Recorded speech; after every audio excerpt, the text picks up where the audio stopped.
chair, moderate, whatever this panel this afternoon.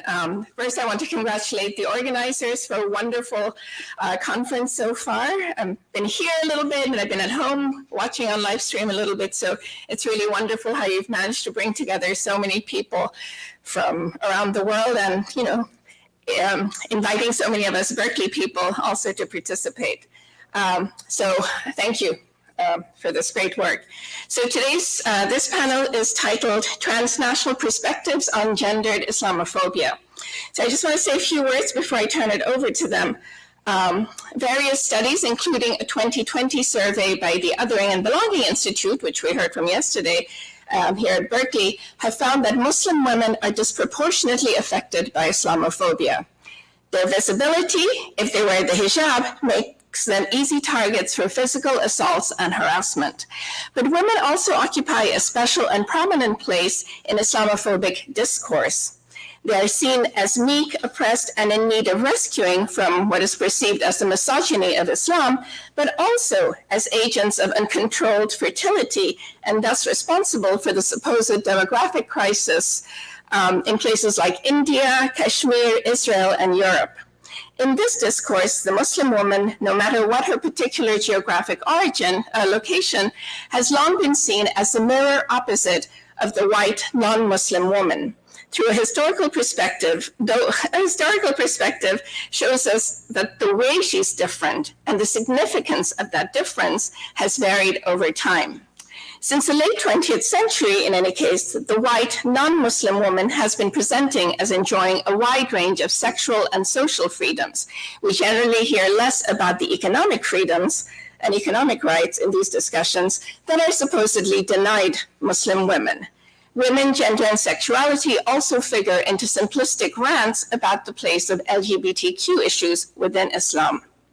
Muslim women in both Muslim majority and Muslim minority contexts have, of course, repeatedly organized to fight both Islamophobia and problematic practices and interpretations within their communities. However, they have also found themselves faced with charges of Islamophobia, of being agents of Western powers for raising very real issues, and of giving fodder to Islamophobic discourse about the oppression of Muslim women. And again, there are parallels in the experiences of Muslim LGBTQ activists. Today, we have 4 papers with 4 perspectives on these and other issues. We have 3 because Nisa Efendioglu can't be here because of a family emergency. So we have 3 speakers. The first is Alisha Grech, who is a PhD student at the University of Toronto in dance, performance, and theater. Drama, theater, and performance studies at the University of Toronto. Our second speaker will be Amina, Shareef, who is a doctoral candidate at the Faculty of Education at the University of Cambridge. And Nisa isn't here. And our third speaker, we are hoping, if she shows up, it will be Huma, who's a lecturer in Race and Resistance Studies in the Race and Resistance Studies program, Department of Ethnic Studies, and the Department of Gender and Women's Studies at San Francisco State University across the bay here. So because we have 3 instead of 4, we will allow our speakers up to 20 minutes. Here is Huma at the end. You get your own clap. We'll start with Alisha, and then they'll just move down, and we'll give them about 20 minutes each, which should allow plenty of time for discussion. Thank you. Please help me give them a warm welcome.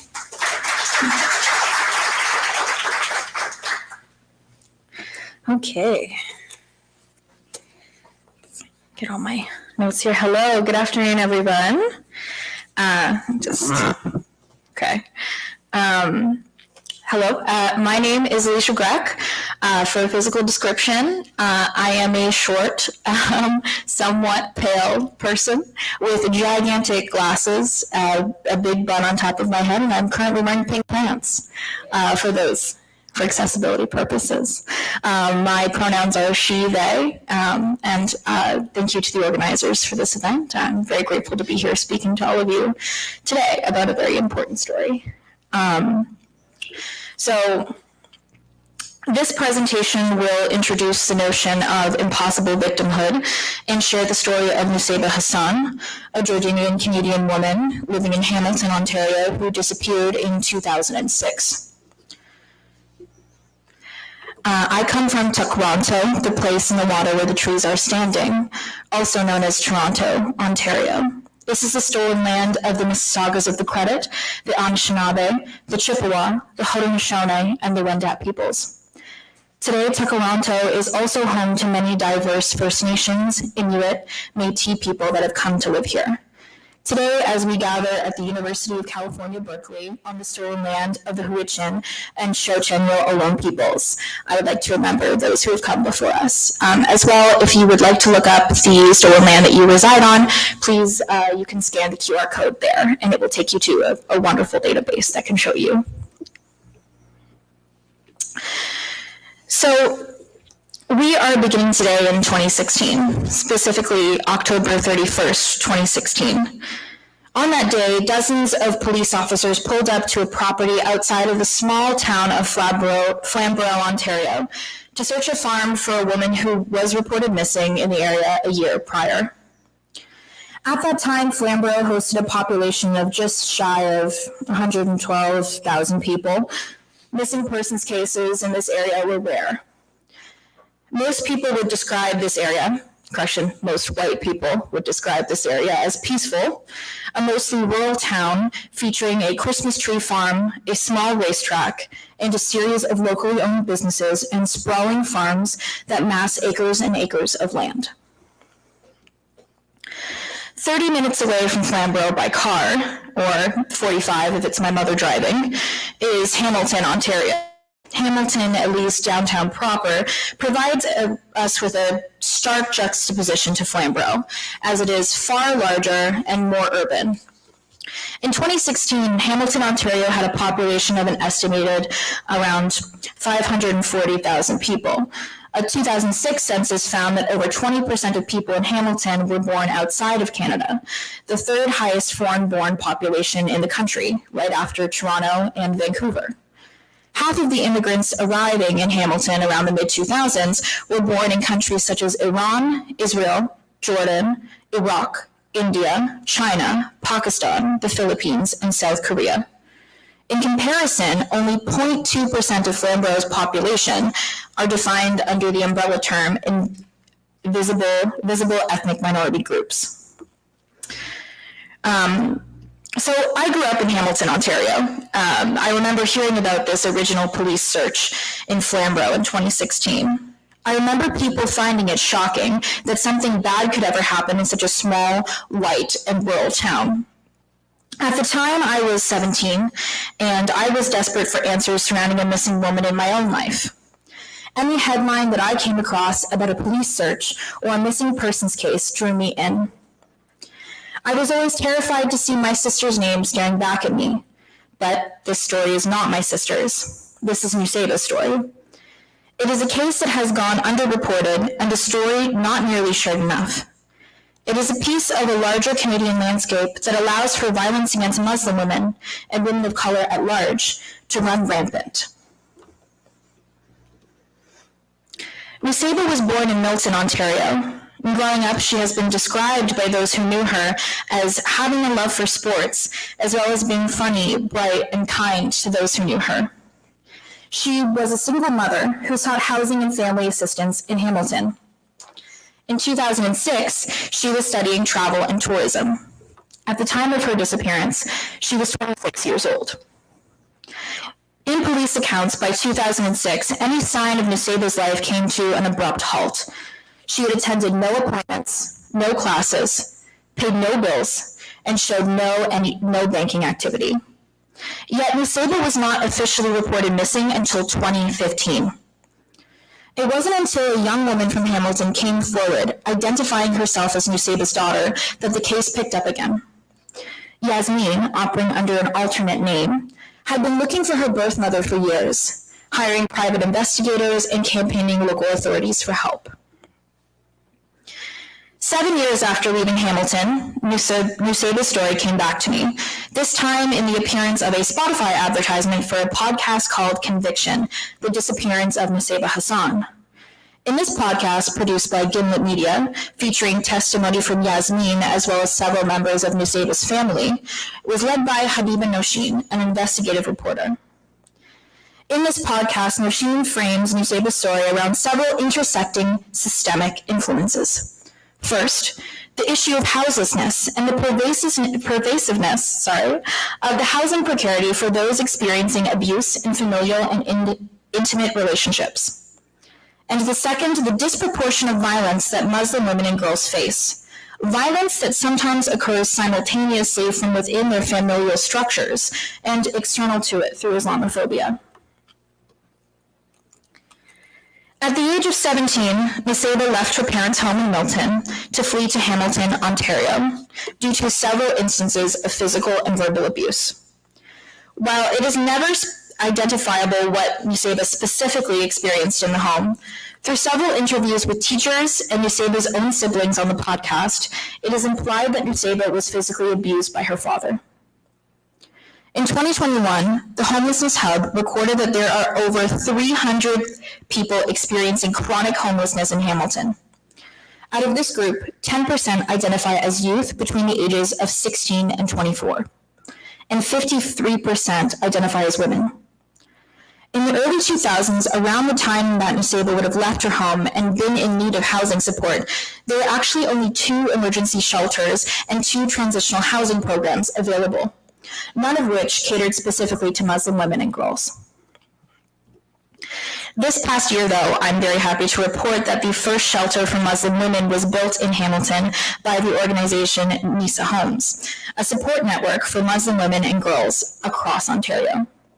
Nisa Homes cites that 63 of every 100 women that arrive at their shelters are facing some form of gender-based violence at the hands of a partner or a family member. Most may not speak English or be comfortable in a space that is external to their communities due to acts of Islamophobia, so the creators of Nisa Homes wanted to create a space solely for them. Last night when we had the dinner, I was sitting at a table and I was speaking to some of you, and we all came to the conclusion that seeing a bunch of numbers on a screen can sometimes make our eyes go a little crossed. But I do want to include these sets of numbers, as I do feel like they point a very clear picture as to what I'm speaking about. In 2019, Statistics Canada reported an increase in police-reported hate crimes in Ontario, specifically targeting Muslim women. From 2010 to 2019, across Canada as a whole, nearly 50% of victims of hate crimes were also Muslim women. In 2021, Statistics Canada found that hate crimes against Muslim communities in Canada had increased by 71%. In addition to facing violence outside of their communities, Muslim women in Canada also face higher rates of violence in the home. In the study Intimate Partner Violence Among Canadian Muslim Women, published in 2022, researchers cite that, quote, approximately 25% of immigrant women, especially Arab, Iranian, and Afghani women, report a lower sense of safety, end quote, when compared to their white Canadian-born counterparts in the home. Muslim women in Canada face intersectional forms of oppression, both internally and external to their communities, thus making it difficult for them to feel comfortable accessing resources outside of their immediate family structures. Even if a woman who is Muslim decides to come forward to police officers asking for help and for safety, who's to say she will not be met with prejudice or more violence? In the spring of 2001, Nuseiba gave birth to a baby girl. During Yasmin's infancy, Nuseiba experienced abuse again, this time at the hands of an intimate partner. Perhaps such experiences led Nuseiba to give Yasmin up for adoption, ultimately returning to her parents and her siblings. According to Nuseiba's sister Sarah, Nuseiba rejoining their family did little to erase existing tensions between Nuseiba, her brothers, and their father, who believed that, quote, Nuseiba was a stain on their family reputation, end quote, that she had shamed them by having a child outside of marriage and had lived away from the Muslim faith for years. By late 2003, Nuseiba and her family were at odds again, and Nuseiba left them for another 3 years. It wasn't until November of 2006 that Hamilton police recount Nuseiba was picked up by her older brother, Hassan. The last place that the Hassan family alleged that Nuseiba was, after her older brother picked her up from downtown Hamilton, was his property in Flamborough, Ontario. The same property that was searched in 2015. Despite an investigation that concluded in findings that Hassan was both verbally and physically abusive towards Nuseiba on several accounts, no official suspect has been named in Nuseiba's case. In 2004, American news anchor Gwen Ifill took the podium at the Unity Journalists of Color Conference. In response to a comment made by Suzanne Malveaux, the then CNN White House correspondent, about the implicit whiteness in popular news headlines, Ifill states, quote, "I call it the missing white woman syndrome. If there's a missing white woman, we're going to cover that every day," end quote. In her article, Newsworthy Victims, exploring differences in the Canadian local press coverage, Kristen Gilchrist theorizes that missing white woman syndrome is predicated on the appearance of binaries in North American society. Binaries such as good and bad, worthy and unworthy. These binaries then affect the level of care that is afforded to a person who is missing, based on their perceived worthiness. Meaning a person who is viewed as good or worthy will receive more care and attention, and a person who is perceived as bad or unworthy will not.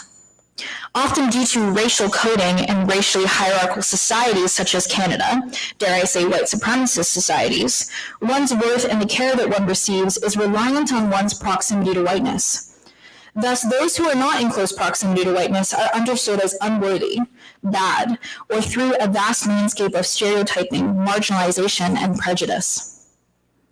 It is worth noting that, for example, in a March 2023 Google search of Nuseiba Hassan, there was only 4,900 results, a list of any web-based content relating to her name. Whereas a March 2023 Google search of the name Gabby Petito, a white video blogger who went missing in 2021, pulled up over 25 million search results. As of April 2023, there are 697 missing person cases open under the search criteria female on the Government of Canada's Missing Persons website. 31 of these women are listed under the category of Asian, 7 are listed under the category of East Indian, and 8 are listed under the category of unknown. Through this Government of Canada website, supposedly listing all active missing persons cases, there is no search feature to identify Muslim women, just as there is no search feature within the distinguishing features category to those who wear a hijab. As well, if someone doesn't fit into the categories of white, black, Asian, or East Indian, are they slotted into unknown? And what determines someone to be unknown? In his 1986 article, The Ideal Victim, sociologist Nils Christie debuted his theory of the same name. To Christie, the ideal victim, or ideal victimhood, acts as a label placed on a person or a group of people who are, quote, given the complete and legitimate status of being a victim in the eyes of law enforcement and society at large following the events of a crime, end quote. To be considered an ideal victim, Christie believes that a person must operate within a specific position in society where you are powerful enough to assert yourself and also be unopposed by counterpowers that also may exist within that society. In other words, one's ability to obtain the status of ideal victimhood is reliant on their position within society, or perceived position. Just as there are ideal victims, there are also non-ideal victims that do not meet these very specific qualifications. While Christie never states it plainly, I would like to believe that he thought that the status of ideal victimhood can be most attributed to privileged whiteness, specifically privileged white women. Privileged white women, unlike Muslim women, for example, are perfectly situated within a racially hierarchical society. In the eyes of this society, they may be viewed as upper class enough, or in Christian's own words, quote, powerful enough to advocate for themselves. Yet also privileged white women are perceived as weak enough, or damsel enough when faced with stronger counterpowers of white privileged men. In a racially hierarchical society, such as Canada and North America at large, to be considered worthy of the status of victimhood, one must be in close proximity to the racial group at the top of that hierarchy. One must be, in other words, white. And the farther away that one is from whiteness, the farther they are from being viewed as true victims of violence. Thank you. Instead of facing the idealization of victimhood, Muslim women, much like many other BIPOC, transgender, queer, disabled, houseless, and newcomer individuals, are faced with something that I have come to understand as the impossibility of victimhood. Impossible victimhood arises from a perceived lack of worth, relatability, or even humanness in the eyes of the dominant society. There are those who are frequently overlooked and even mistreated by society because of their differences, be it in appearance, ability, occupation, interests, culture, or experiences from the dominant society. Impossible victims are easy to ignore and at the same time are perceived as threatening, an entity that to the dominant society seems to be at odds with what that society wants. Impossible victims may even be shamed or further oppressed by that dominant society for what they have experienced. Such further oppressions can take the shape in a lack of health resources, a lack of government support, or aid from law enforcement. This presentation is but a small piece of my PhD thesis entitled Join Us Over Here, Intersectional Feminism in Practice and Gender-Based Violence in North America, wherein I focus more on the work of Nisa homes and other organizations working to combat gender-based violence in Canada and in the United States. The full transcript of this presentation, slides, and source list will be available on my website. As well, I just want to say in reflection that telling these stories is very important, and I hope that through conferences such as this one, we can continue telling the stories that need to be heard. So thank you for your time and attention.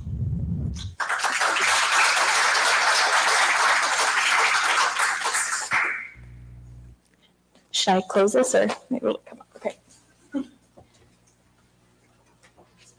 I did introduce you. Sorry.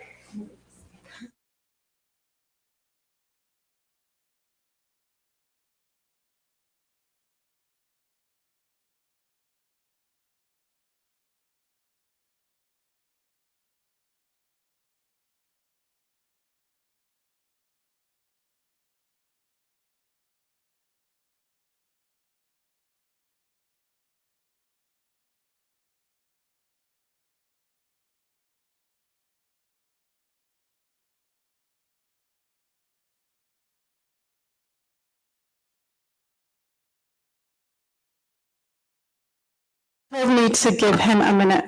Okay, it's good. So, oh, it's not appearing. That's me. Oh, but where's my presentation? Oh, it'll come up. Okay, got it.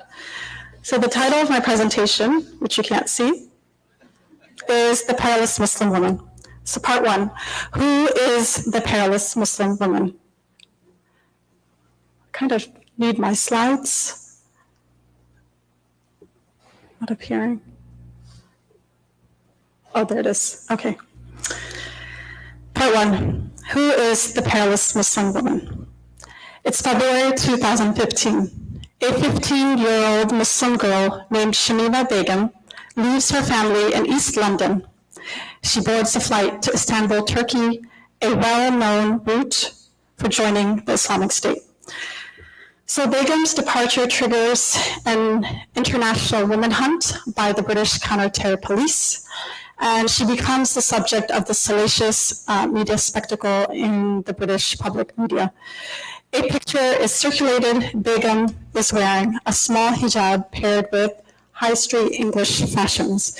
And so Shamima Begum is the woman in the middle. But Begum is never found. That is until 4 years later in 2019. War correspondent for The Times, Anthony Lloyd, finds Begum in Al-Hol refugee camp in northern Syria. So she's now she is 19 years old. She's pregnant for the third time. She's lost two of her previous children to disease, and malnutrition, and she becomes the subject of a second salacious media spectacle in the British public media. As you can see here, she's no longer dressed in Western fashions. She is now wearing a colorless abaya. And she gives an interview to Lloyd, who is the war correspondent who found her, and she tells him that she hopes to return to England to access the medical care that will avert the death of her unborn son. She also tells Lloyd that she did not regret joining ISIS, and that she did not feel shocked when she saw a decapitated head in the bin. 3 days after this interview, Begum gives birth to a baby boy.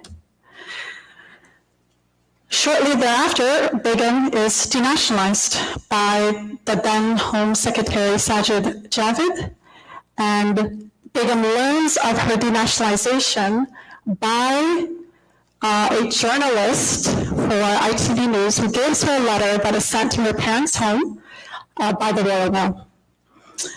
Begum's third child perishes of pneumonia in the days following his birth. So following her denationalization, Begum launches a legal appeal to overturn her denationalization. And this appeal is overturned, and so she tries to appeal to the British public. In September 2021, she appears on Good Morning Britain, and she's begging for forgiveness from the British public. And in this interview, once again, Begum looks very different. In place of the black abaya and niqab, she is now dressed in a strappy tank top, baseball cap, and blonde streaked hair. Her hot orange lip color matches her nails. So I present the details of Shaniba Begum's denationalization because Begum illustrates the figure that I am hoping to illustrate here today in this presentation, which is the perilous Muslim woman. So at its heart, the perilous Muslim woman draws on Shireen Razak's figure of the imperiled Muslim woman. So the perilous Muslim woman is essentially one who is imagined as a security threat on the basis of her vulnerability to exploitation, manipulation, and indoctrination by Muslim men and ideologies of extremism. So this notion of the perilous Muslim woman has been sort of conceptualized in the research literature as a stereotype. And in my work, I depart from the view of the perilous Muslim woman as a stereotype. Instead, I am trying to develop the view of the perilous Muslim woman as a technique of power for making good Muslim women. So in this presentation, I will offer a very small snapshot of the perilous Muslim woman. Specifically, I will describe the perilous Muslim woman as a discursively produced subject position, and then I'll locate the subject position on a sexual and racial register.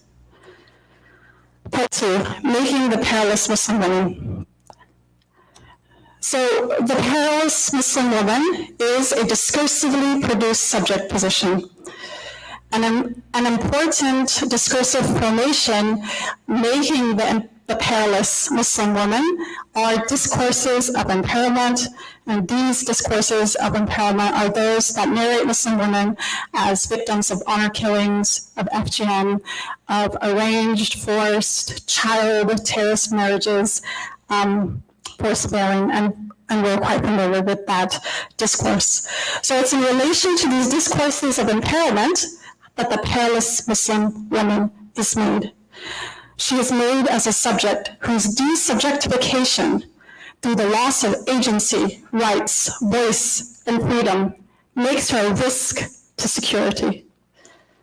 And we saw this in Begum's case. For example, an opinion piece in The Guardian cautioned that these jihadi brides should not be seen as children, but victims of, quote, sexual grooming, who are brainwashed, manipulated, and drawn by the sexual power of the male jihadi to join an enemy organization.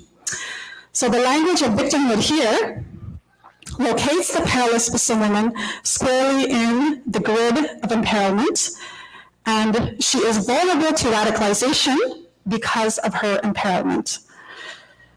So the perilous Muslim woman is read through the figure of the imperiled Muslim woman. Agencyless, a sexual dupe, she is therefore vulnerable to radicalization. So there are other discourses that make the perilous Muslim woman, but because of time, I won't go into any detail as to the content of these discourses, but you can ask me about them in the Q&A. So some of these discourses are the discourses of radicalization, which have constituted the figure of the at risk of becoming risky, which is the perilous Muslim woman. The discourses of the so-called jihadi bride. And these are a couple images of quote-unquote jihadi brides across the Western world. There are also the discourses of the quote-unquote female terrorist.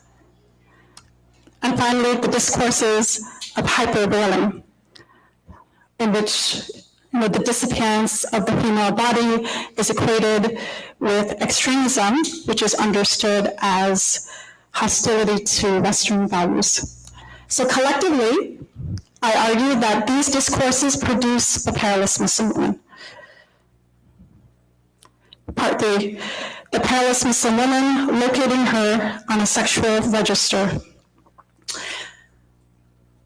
So made in relation to these discourses of imperilment, the perilous Muslim woman is a sexual subject position, right? She's produced in relation to her sexuality.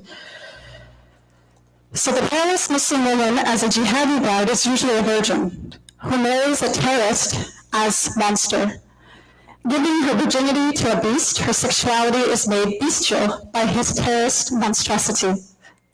Sexually submitting to a monstrous jihadi, beheader, suicide bomber, hijacker, her sexuality becomes similarly monstrous, perverted. So here the perilous Muslim woman's riskiness becomes risque. And possessing this perverse sexuality, the perilous Muslim woman heightens the sexual fantasy of the imperiled Muslim woman, which is found in the colonial archive, and I'll come to that point again. She heightens the sexual fantasy found in the colonial archive because she is a sexual aporia. She is a wanton virgin. This figure is unlike the fantasies of the virginal whore and the submissive dominatrix. These are fantasies of contradiction, of untouched yet skilled lovers, of passive yet commanding partners. So the perilous Muslim woman thus extends a titillating promise. She is the virgin with no will of her own, but the will to submit to bestial lovemaking. So we can say here that the delights that she promises track back to this pornified colonial imaginary in which the East was this place of fleshly debaucheries, sexual perversions, and unchecked sexual passions. The perilous Muslim woman can be said to be a modern rehearsal of an Oriental fantasy in which Muslim men are allowed, quote, as many women as they can satisfy, and veiled women revel in their submission to their master, end quote. So as a sexual fantasy, the perilous Muslim woman, she's targeted for unveiling. And in the literature, unveiling has been called a fantasy of penetration. And I want to develop this idea of unveiling as a kind of public stripping. So in the second media spectacle in which Begum was discovered in the refugee camp, her body is completely disappeared in black. And in the third media spectacle, when she is trying to win back her citizenship by appealing to the British public, her body is now transparent. In other words, Begum strips. But her stripping must be seen as a form of state unveiling. In other words, it is when she is stripped of her citizenship that she strips herself in order to convince the British public that she is bona fide British, worthy of citizenship. So here I say the perilous Muslim woman takes the fantasy of penetration to a double climax. First, she is stripped, and second, she strips herself. She comes to heal willingly. Her stripping thus offers a kind of justesse, a salacious satisfaction. Her political domination is a sexual domination, and her stripping is a form of what scholars would call pornotripping. It's this enactment of Black suffering that generates both shock and titillation. So the sexual subject position of the perilous Muslim woman is also made in relation to her womb. Here you can see images of the quote-unquote jihadi bride. All of them had babies. So known, and the jihadi bride is this female who is narrated as having traveled to Syria for the sole purpose of marrying quote-unquote terrorists, having their babies, having children that will populate the next generation of the Islamic Caliphate, and these children will be in full support of its ideology and mission. So known in relation, I'm not there yet. So known in relation to her womb, the perilous Muslim woman is the female analog of the suicide bomber. The suicide bomber conceals a danger under his clothing. Under his clothing, the danger lies right next to his body. The danger becomes his body. The suicide bomber's body is a vector of explosives, a pulsating weapon. Likewise, the perilous Muslim woman conceals a danger. Her danger is under her clothing, inside her womb. Her womb gives life to death by birthing male children who will grow up to fill the ranks of the terrorists. The perilous Muslim woman's womb bears death and deception. Bearing riskiness in her womb, the womb becomes a front line in the war on terror.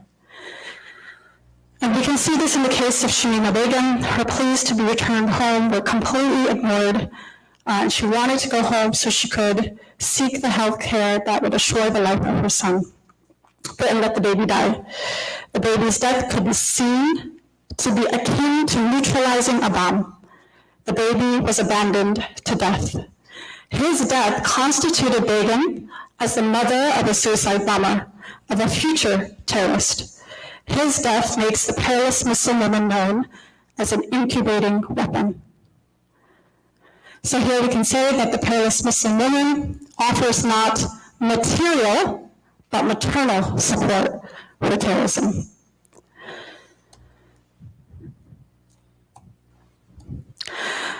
So the perilous Muslim woman is so carrying death in her belly, the perilous Muslim woman is a Trojan horse.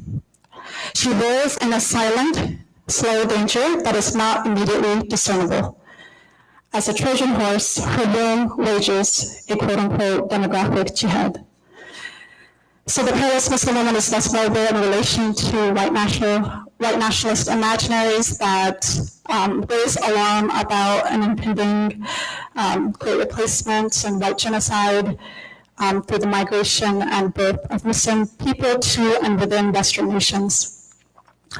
So here, her swollen womb offers the perfect metaphor for the ticking time bomb. That is the imminent threat believed to be posed by the exploding Muslim demographics. Part 4, the perilous Muslim woman, a racialized subject position. So the jihadi bride moves out of the space of freedom into the space of barbarism. Her movement allows me to say that the perilous Muslim woman proves herself to be psychically dead. So psychic death is a notion that I draw on here from Mimi Tai Wynn's work on the gift of freedom. So Wynn describes or defines the gift of freedom as the right to have rights, the choice of life direction, and the improvement of body and mind.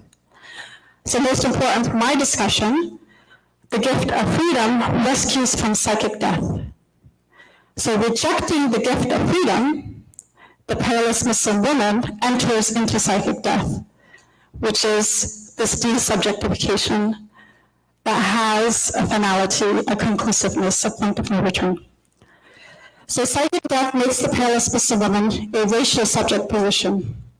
After all, the gift of freedom is a promise that presses the moving target into the shape of the finally human.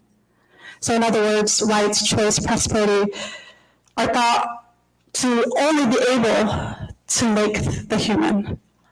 So rejecting the gift of freedom, the perilous Muslim woman can be said to be outside, as Judith Butler says, the cultural conditions for the emergence of the human.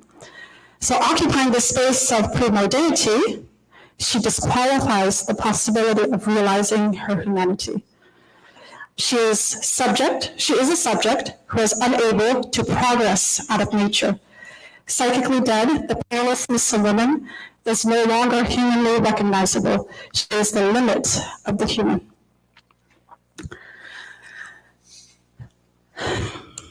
So as the limit of the human, the perilous Muslim woman is also the limit of the universal. And so here I am drawing on Denise Da Silva's work on the analytics of raciality. So Da Silva critiques intellectual work that theorizes race injustice as exclusion from liberal universalism. So for her, race was taken to signify the human difference residing outside the universal. So race was and continues to be productive, delimiting the reach of law and humanity itself. So crucially for Da Silva, liberal universalism never applied to man's other. So race injustice cannot be seen as exclusion from the universal, when it never applied in the first place. So it's Da Silva's critical thought that allows me to say that the perilous Muslim woman is the limit of the universal. And we see this in Begum's case. Her raciality disqualified her from the universal right to citizenship. She was left stateless in direct contravention of international law. But I would argue that her denationalization cannot be seen as race injustice. Rather, it expresses the limit of liberal rights. Through Shamima Begum's story, we can see that the perilous Muslim woman, she constitutes the domain of the human and delimits the zone of application of the universal. So I think I'm out of time. Almost, but I'll end it here. Okay.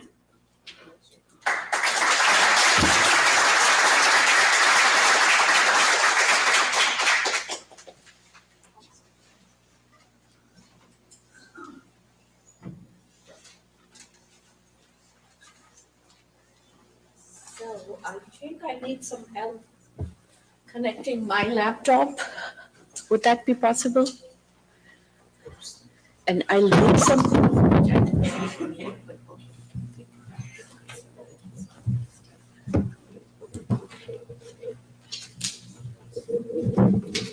Thank you so much, Huma, for organizing this amazing conference religiously. The pun is definitely intended because it is part of our religion to fight for justice. And B, the regularity, in a very timely moment, and I don't see this moment disappearing too soon, very sadly. It's here to stay for a while. All the more need for okay. And to Elora, and my apologies for being late. I was invited to speak like a week or 10 days ago, so my 10 minutes late is probably justified. But, and you can see even my paper if you, I think it will show up here as well.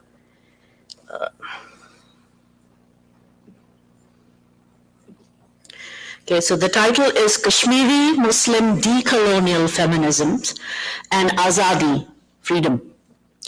Indian feminist filmmakers and scholars Islamophobic moves to innocence. In this paper, I critique, and you're seeing my paper, which is perfectly fine. It's okay. Do you have images? I do have images, but I want to show them after this. You guys can see it. Unless I disconnect, which is fine.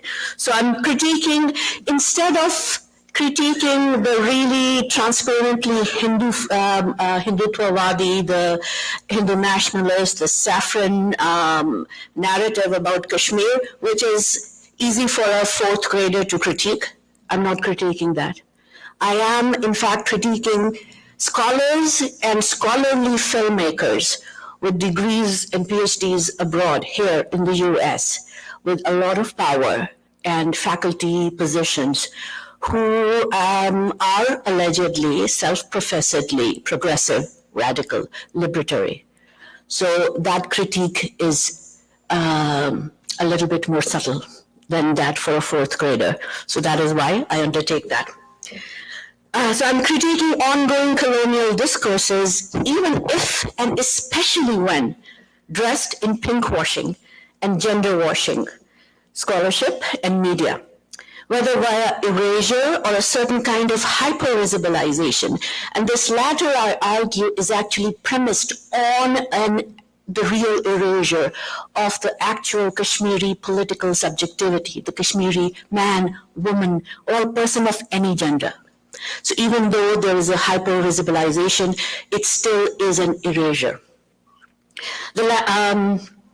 How do we resist appropriation of our feminist struggles by colonial feminism, insistent upon delegitimizing our decolonizing freedom movements? How do we challenge heteropatriarchy within our communities and refuse to align against our own people of all genders, all sexualities, all of us oppressed under genocidal, Islamophobic colonial occupations? I will analyze how Savarna, which is a word for dominant caste amongst the Hindus, India or oppressive caste, Indian feminism deploys an unmarked feminism. So they never own up to their upper caste or upper class. You will never see it foregrounded anywhere. It's like white feminism here, kind of, it's the feminism. It posits itself as the feminism around the world. There's very similarly in the Indian case. So it not only deploys an unmarked feminism, but also a guise of progressivism in films and academia to subtly but surely undercut and erase Muslim decolonial feminist discourses from Kashmir by either erasure or hyper-visibilization. This not only gives evidence of their own unstated, unmarked Brahmanism and coloniality, but also puts Kashmiri Muslim decolonial feminists in the awkward position of seemingly appearing traditional, conservative, with all the inventions that are always already entailed, because we know tradition is always invented on the fly, on the go. What do I mean by Brahmanism? There are terms here which you won't see in the paper. But exactly as white supremacy undergirds the US settler colonial paradigm here, just like Zionism undergirds the occupation, the genocidal occupation of Palestine in very much an analogous way, Brahmanism, this idea that the Brahmins, that there's a caste system, everyone is born into a hierarchy of graded humanity, the top being the Brahmins, who are less than 3% of the Indian population, by the way, still hold more than 80% of the academic positions, more than 84% of all the media positions, and I would bet my pants, which is betting a lot, that they also probably are more than 80% of the Indian faculty in the US Academy. So my pants are betted on that. So this is just to show the sheer hegemony, which goes into shades of dominance in terms of discourses. So to document the erasure, I'll deconstruct a feminist paper that was published in Social Text, published by Duke, 2021, by some academics of Indian origin on resistance movements or Andolan movements that uses a prominent Kashmiri Muslim cartoonist's work, including one cartoon poignantly depicting a Kashmiri Muslim mother at her martyred son's grave, completely without context. This erasure of the existential crisis faced by Kashmiris of all genders and sexualities is made all the more problematic given the multiple genocide alerts issued by Genocide Watch for Kashmiris as well as for Indian Muslims, by the way, although in that particular paper there is a little section about the Shaheen Bagh movement, the Muslims, especially the Muslim women who were protesting during a sit-in in Delhi against the deeply Islamophobic set of laws, the CRA, the NRC, CAA, etc. And that section is written by a non-Muslim. So here is another peculiarity. In films, in Indian films, as well as in academia, as a Kashmiri, to speak about Kashmir is frowned upon. As a Muslim, to talk about things about Islam or Muslims is frowned upon. It's the Savarna prerogative to talk about us. They make theories about us. We weave, we make pashmina shawls, we embroider, we extract saffron. They are the ones who will make money. They have always been in that position of the middleman, and I use the men very deliberately because they occupy a patriarchal position. And even the same in academia. We are now, Kashmiri Muslims are deemed undeserving of theorizing. We're not smart enough. And this shows in their work over and over again. One of the fathers of Indian sociology, anthropology, T.N. Madan, a mentor of Veena Das, who I think all of you have read. Many people put her on a pedestal. He was a Kashmiri Brahmin. And in his work on Kashmir and Muslims and caste, his disgust for Muslims, whom he says are, we think of them as Dalits, the erstwhile untouchables, is, and I appreciate his unself-consciousness there because he's honest, because we were never meant to read those works. We were never meant to critique those works. In 1930s, a little before the British left, the last census showed the Kashmiri Muslims, the majority in Kashmir, as having a literacy rate of less than 2%, which was a little less or comparable to that of the Dalits or the erstwhile untouchables in India.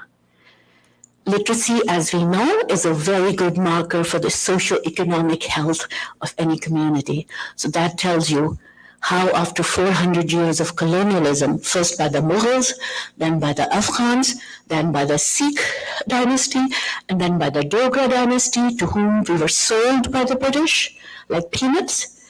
And then, that's what we were down to. All land was taken away from us. Okay, back to the paper. And by the way, there are no Kashmiri scholars or activists on Genocide Watch. I literally have to say that because it is assumed that we are exaggerating when we use the word genocide in context of Kashmir. This regime is headed, the current regime in India is headed by people with blood of the anti-Muslim pogroms in Gujarat of 2002. We know the current BBC documentary, but most of us have known about that for at least 21 years. It was very obvious. Modi was never innocent. There is nothing new in the BBC documentaries that have been banned in India. It was just same old, same old. It's just that it's creepy to think that a known mass murderer whose US visa, not that US is any arbiter of truth or peace or lack of war crimes, but his US visa was blocked, denied, cancelled all the way until he became a prime minister. And then as the prime minister of a very populous upcoming country economically, Obama landed as a shopkeeper to sell him Boeings and more weapons and more weapons. So at this point, India is the largest purchaser of weapons from the US, from France, from UK, from Israel, from Russia. And no one, therefore, will rock the boat. To document, coming back to my paper again, to document the hypervisibility premised upon actual erasure, I will underline the pinkwashing and gender washing of Indian coloniality in Kashmir via analyzing a Netflix series from the last year called Modern Love Mumbai. This is, of course, based on the Modern Love series in New York Times, and there's a little, sequel of Netflix films on that as well. The very first episode of the series, Raat Rani. Raat is night, Rani is queen. The night queen, i.e. the night blooming jasmine, it is also used as euphemism for sex workers for obvious reasons, night blossoming queen. And this particular episode is directed by an Indian feminist and leftist filmmaker, Sonali Bose. Sonali got her filmmaking degrees at UCLA. She made, her first film was Amina, 2005 or 2006. Her khala, which means her maternal aunt, and the husband were both members of the Politburo of Communist Party of India. Her first cousin or brother is Vijay Prashad. I'm sure all of you know his work. So she comes from a very well-placed, very powerful, politically very powerful, and allegedly very left-wing, very radical, progressive family. And so this is why this critique is, I think, pretty important. In this episode, Bose performs textbook colonial saviorism and condescendingly offers a truncated, colonially redefined Azadi, which is a Kashmiri Urdu Farsi word for freedom. To a Kashmiri Muslim woman within the imperial metropole, instead of the decolonial Azadi, freedom from Indian occupation, resoundingly demanded by Kashmiris at large. I argue that such non-intersectional feminist solutions perform a deep colonial violence and epistemological violence on a gendered, racialized, and sexualized population. This frames feminism as pertinent to just an individual gender issue, or as Elora was giving a talk on her book, and you talked about crotch issues. According to Sonali Bose, for Kashmiri Muslim women, feminism should only be a crotch issue. As if to be aligned against a genocidal occupation is not a feminist issue, as if feminists cannot be invested in decolonizing, as if one can strip off the overwhelming context of religiously differentiated histories of oppression, Islamophobia, and caste supremacies, and ongoing genocidal occupations to emerge as the perfect docile recipient of colonial savior feminism. Or kya not allowed. This is one dialogue within that episode, which means what else is not allowed. So I'll tell you what else is not allowed. And we will move, hoping that it will switch to the slides now. Here we are. Let me see if I can do a slideshow presentation. Oh, wow. Okay. So this is the article, Andolan Imaginaries, where Anjali Arondekar, professor at UC Santa Cruz, the group of authors are Anjali Paramita Vora, based in India, Aisha Kidwai, based in India, Suryakant Vaghmore, based in India, and Ditilekha Sharma, actually I don't know where they're based, and Vihan Wee. And in the introductory passage of this essay, Anjali writes about an andolan as a Hindustani word, which is like a little weird because had I not studied Sanskrit for a year at UC Berkeley to learn how to read Devanagari, I would not know what andolan means, even though I'm perfectly well versed in Urdu and Ghalib and Mir Takimir and the whole shebang.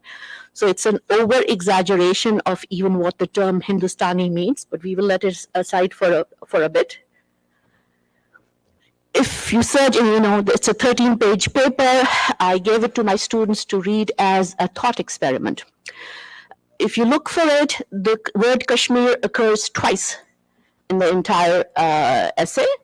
The first one, that is worthy of the read. This is from the very first paragraph. So she says, Andolan is a Hindustani word that roughly translates as struggle, protest, refusal, resistance, movement, agitation, and much more.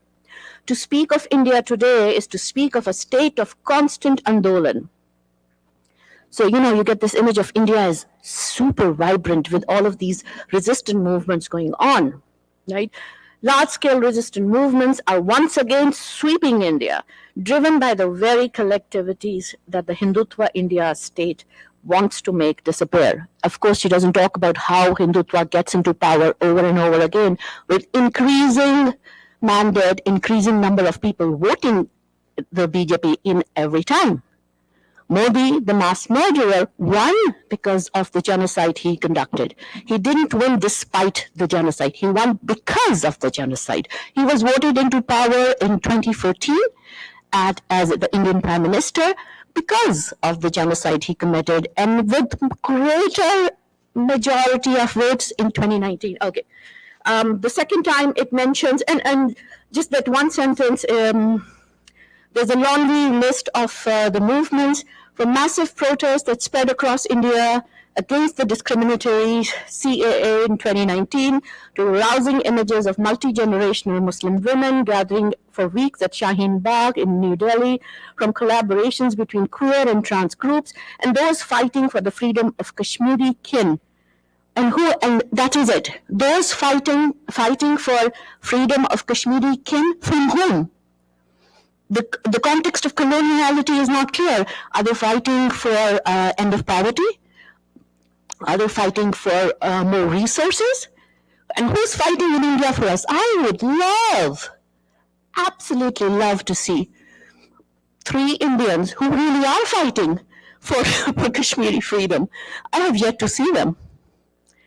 And the other mention is in the biography of Mir Suhail, who is the cartoonist whose artwork appears twice in this particular essay.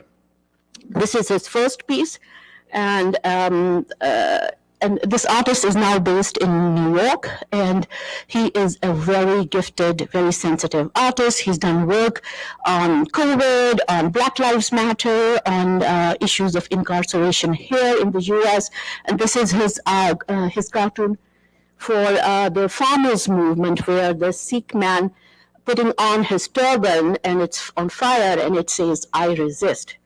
The second one is this particular one.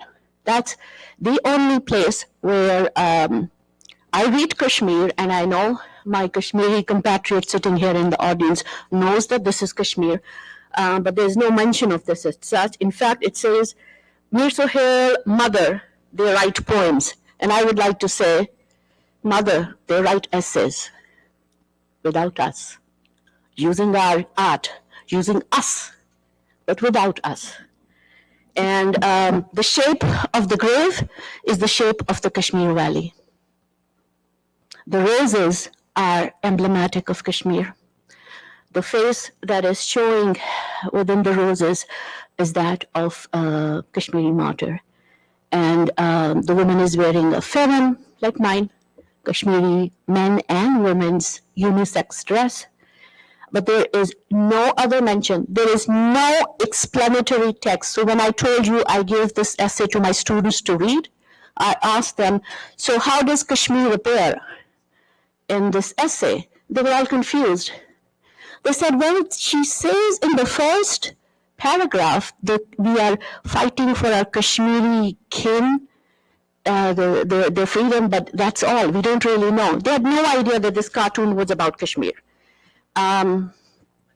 Okay, so I've got to rush. So we will come to it later. I'm just, explaining decolonialism is the need to completely call into question the entire colonial situation. And this is the film Modern Love Mumbai by Shonali Bose. And Modern Love Mumbai, A Flyover of Feminism. This is actually a title by an Indian feminist that appeared online. Here is two posters. The second one, the bigger picture, actually shows the writer with the actress. If I can quickly play this, it's less than a minute. Nani says, मतलब लुत्फी, अगर तू मेरे को छोड़ के नहीं जाता, तो सोती रहती. She talks of how it took her husband Lutfi for Lali to realize how much she was capable of independently. After years of social conditioning that women are incapable of functioning without a man, a lot of women end up losing their sense of self and fail to recognize their own potential. Lali's journey from subservience to freedom is captured through the metaphor of the cycle. Earlier, she used to sit behind him and fall asleep, while now she can ride the cycle up a very steep slope. Lali thanks Lutfi for inadvertently helping her realize just how powerful she was even by herself. She recognizes that it took his brutal betrayal for her to realize her self-worth and gain confidence. She learns to forgive him for the way he treated her so she can find peace in her newfound freedom. When Lali from Rath... So even there's a writing on the bike, which in Devanagari says Raat Rani. Kashmiris write in Urdu. They write in Arabic script. She starts selling Kashmiri chai at night as well. She's a maid of an elite upper caste lesbian couple in Mumbai who cooks lamb curry for them and takes it to them every day, even the day that her husband leaves her. Her husband of 10 years leaves her. And the day he left her, she goes and gives them food, sits down on the kitchen floor, on the bare kitchen floor, because as a housemaid, she's not allowed to sit on a chair. She's not allowed to sit on the dining table or a sofa. So she's sitting on the ground, and the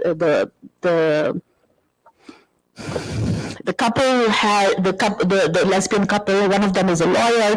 They have some friends visiting, a heterosexual couple also trying to get a divorce. The husband of that couple comes in and says, "Oh, you cooked Rogan Josh." He picks up her tiffin carrier, opens it, and starts eating it without permission. And in some of the interviews with Shonali Bose and the writer, that point has been taken as a very cute add-on to the New York Times story.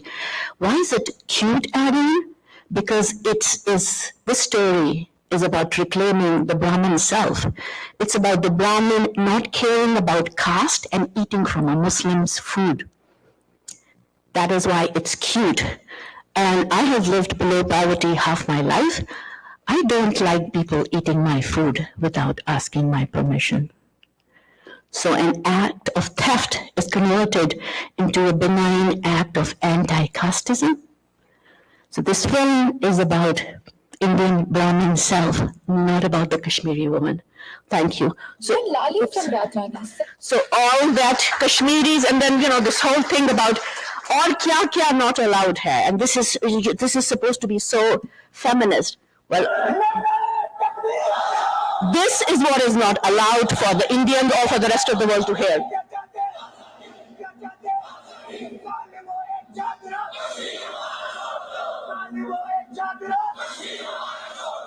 Leave our Kashmir.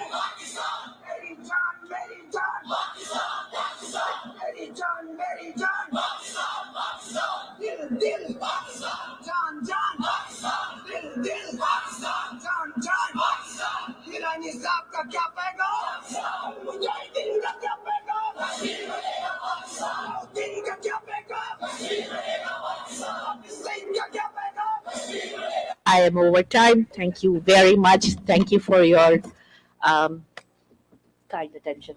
Thank you.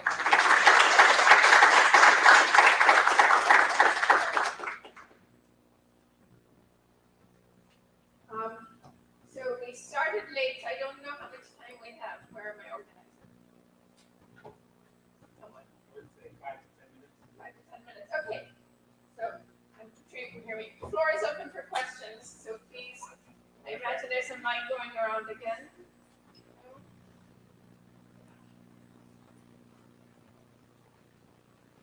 Is there a mic for this? There's going to be a mic. Okay. Thank you. Thank you for these great papers. We got media depictions, we got Islamophobia in peace institutions and coverage, and then we got resistance at the end. So good editing. Thank you very much. Yes. Just a quick question for Amina. Just whether you were characterizing the stripping of Shehabuddin label. But you see the agency in that. I mean, you sort of characterize it as being sort of at the front of that, taking charge of her own stripping. I kind of saw it the other way around. The way that she was stripped by the nation state in an attempt to try to bend the grapple for return to the country. So just question how you sort of solve that, how you position that. Right.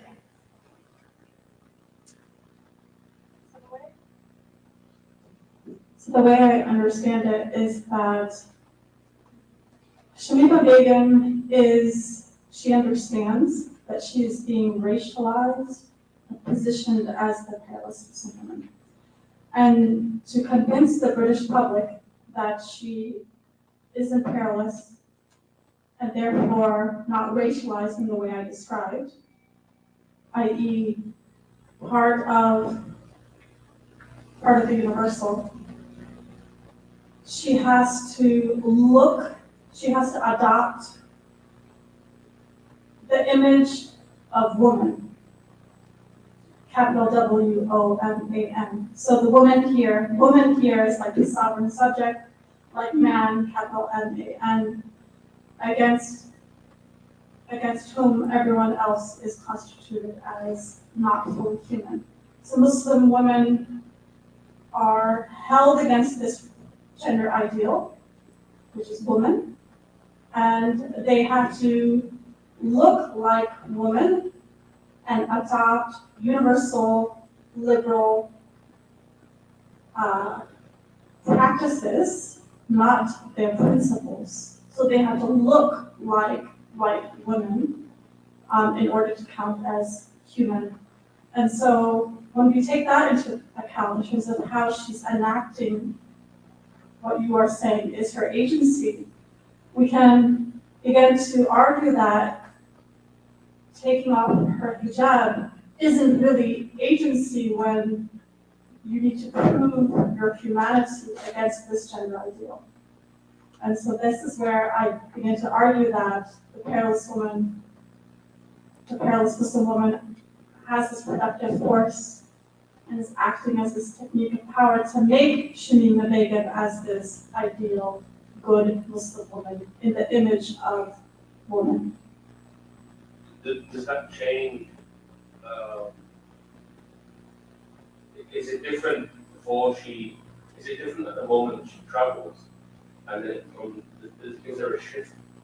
It is also, I'm just trying to think of what you're talking about at the moment. But Right. because there's a whole sort of story about how she grew by gaining intelligence and all this stuff. So I just want to how you sort of position she's sovereign, she's sort of trying to test you. How does that fit in this?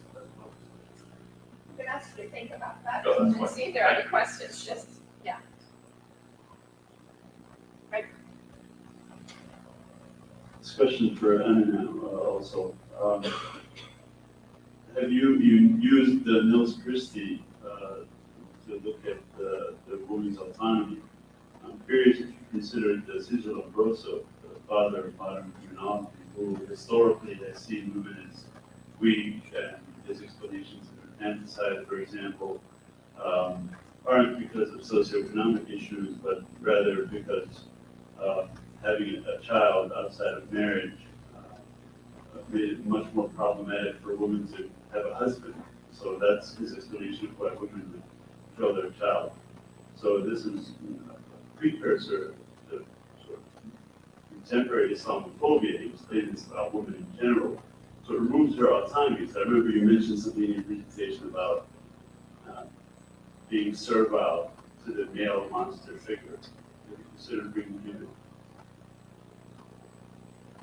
Let's take a few other questions and then let's respond. This side of the room, you're also welcome to post questions. You're not under any demand. Please go ahead. Thank you so much for your presentations, really interesting. I was thinking about the presentation that we heard from yesterday about the girl that was like her death and memory was weaponized, and your presentation, Alisha, that on a very superficial level they seem opposite, but at the same time it's like if you could reflect a little bit on that, how they are like two faces of Islamophobia. So, and maybe if there are reflections from any other people. Thank you very much. Thank you for that. So wait, let me just make questions. Yeah. It's a long one. Anyone from this side of the room? I see students. Any students? This someone here.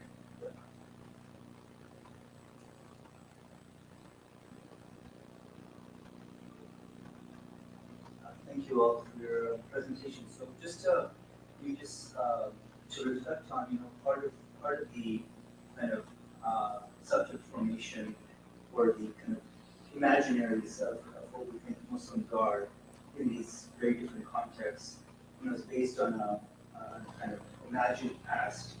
But can you speak something to kind of futurity, like how to use the word until power, but how this kind of prevention of the spread of Islam, because it's a demographic that continues, these past sort of false imaginaries continue to have resonance because they're used preemptively for any kind of future, whether it's in the context of preventative prevention or the other context.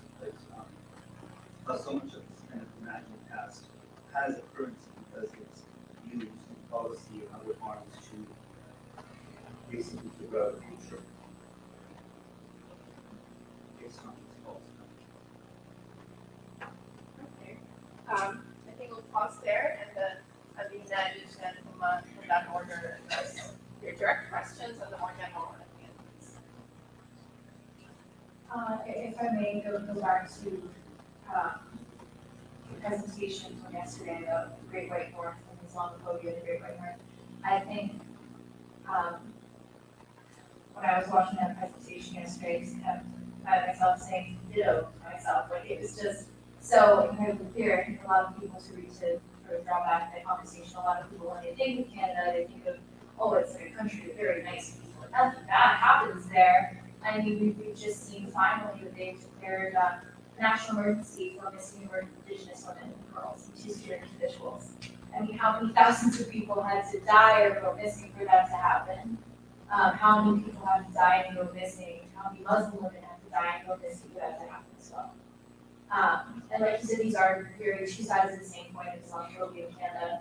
I forget who said this yesterday, I should have wrote it down, but someone, and if you're here, put up your hand, said these stories are talked about in isolation. They're not talked about in conversation with each other. There were only 3 Google pages about Nuseiba and her story.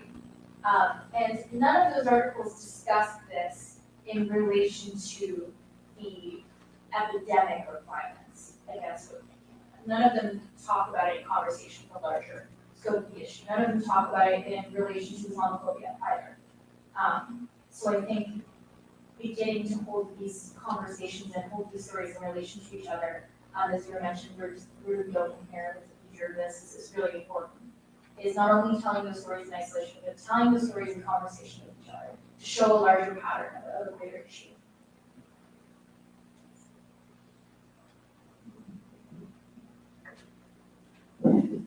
So the oops, that is too loud. Okay. The question from Amir about futurity.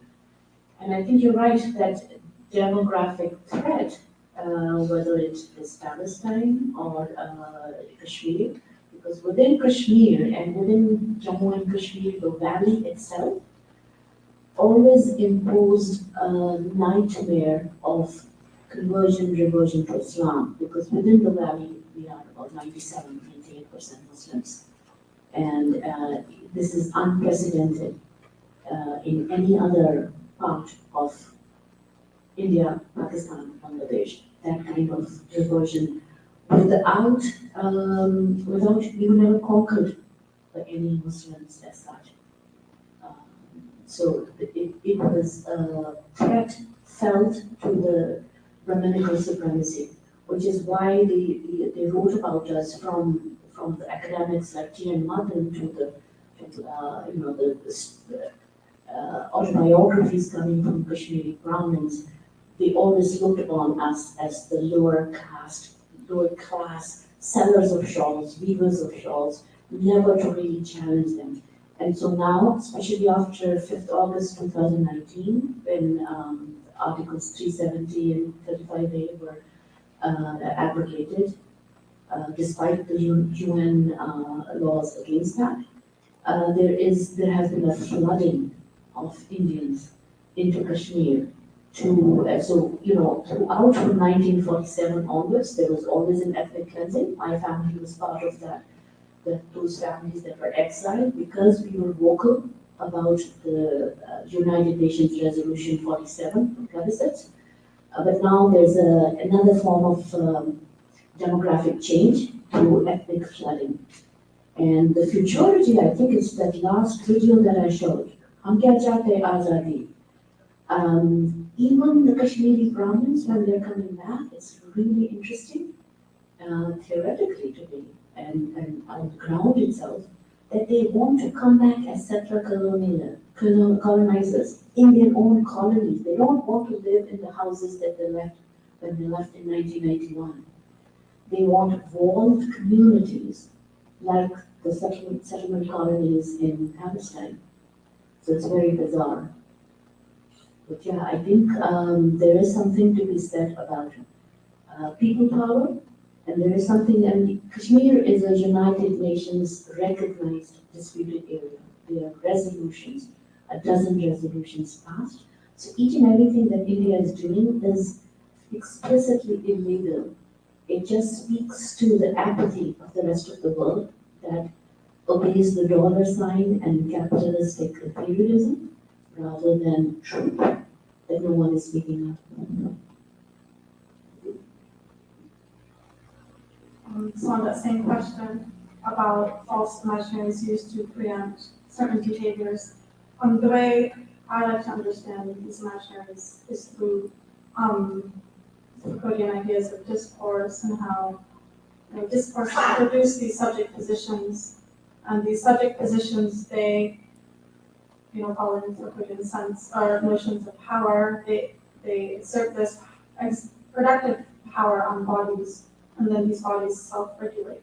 So I think preemption can take place through the exertion of power, the way it is sort of traveling through space, through discourses, and we manifest that power by self-regulating, and that becomes a form of preemption.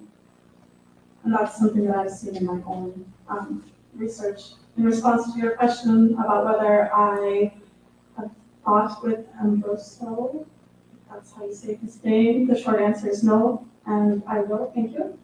Fahad, your question about how Shamima Begum's journey at various points in her story has something to say about her agency. I think, traveling out of the West, there was this kind of temporal travel as well. And here I'm thinking with Johannes Fabian, his notion of time and the other, and how time suggests this lack of coevalness. So if you're not at the same time, you're not the same kind of human. And so as she moves out into the space of pre-modernity, she's occupying a different time. And I think I would say she understands that, and she has to sort of deflect her incomplete humanity, the deferral of her humanity, by becoming woman, right? And so for me, I wouldn't see that as expressing agency as it is sort of being exerted on by the productive force of these racialized figures like the perilous Muslim woman. Oh, we can chat some more afterwards. Any other questions? Okay, thank you so much to all of you for coming.